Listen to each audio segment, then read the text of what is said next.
نبی کریم رؤوف الرحیم صلی اللہ تعالی علیہ وآلہ وسلم ارشاد مبارک ہے ان اول الناس بی یوم القیامت اکثرهم علیہ الصلاۃ۔ آقا کریم صلی اللہ علیہ وسلم ارشاد فرماتے ہیں قیامت کے دن میرے زیادہ قریب وہ ہوگا لوگوں میں سب سے زیادہ قریب جس نے دنیا میں مجھ پر درود و سلام پڑھا ہوگا۔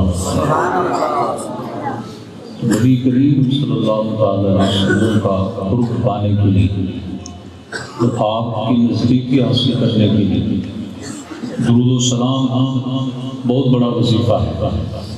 صوفی کرام فرماتے ہیں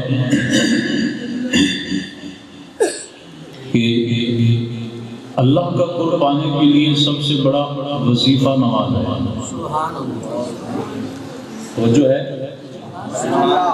اللہ کا قرب ہر ایک چاہتا ہے۔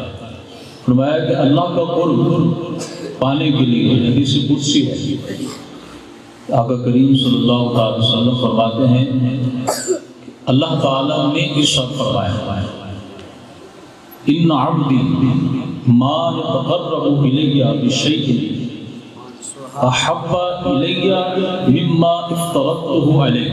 سبحان اللہ۔ فرمایا کہ میرا بندہ سب سے زیادہ میرا قرب ان چیزوں سے حاصل کرتا ہے جو میں نے اس پر فرض کی۔ فرائض میں سب سے افضل نماز ہے۔ سبحان اللہ۔ بندے کو سب سے زیادہ قرب اللہ کا نماز میں حاصل ہوتا ہے۔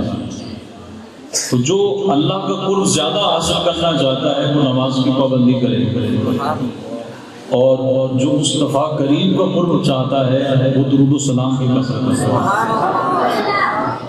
تو اللہ کا قرب پانا ہے تو نماز، اور مصطفیٰ کریم کا قرب پانا ہے تو درود ہے۔ اللہ کے قرب میں مصطفیٰ کے قرب میں فرق نہیں ہے۔ اس میں نقطہ یہ ہے کہ مصطفیٰ کے قریب ہونا اللہ کے قریب ہونا۔ سبحان اللہ۔ سبحان اللہ۔ کیوں؟ اس لیے کہ یعنی محبوب و محب میں نہیں، میرا تیرا۔ اللہ کے محبوب صلی اللہ علیہ وسلم کے قریب ہونا اللہ کے قریب ہونا۔ اس لیے درود السلام پڑھنا مصطفیٰ کا قرب دلاتا ہے، اور جو مصطفیٰ کے قریب ہے وہ اللہ کے قریب۔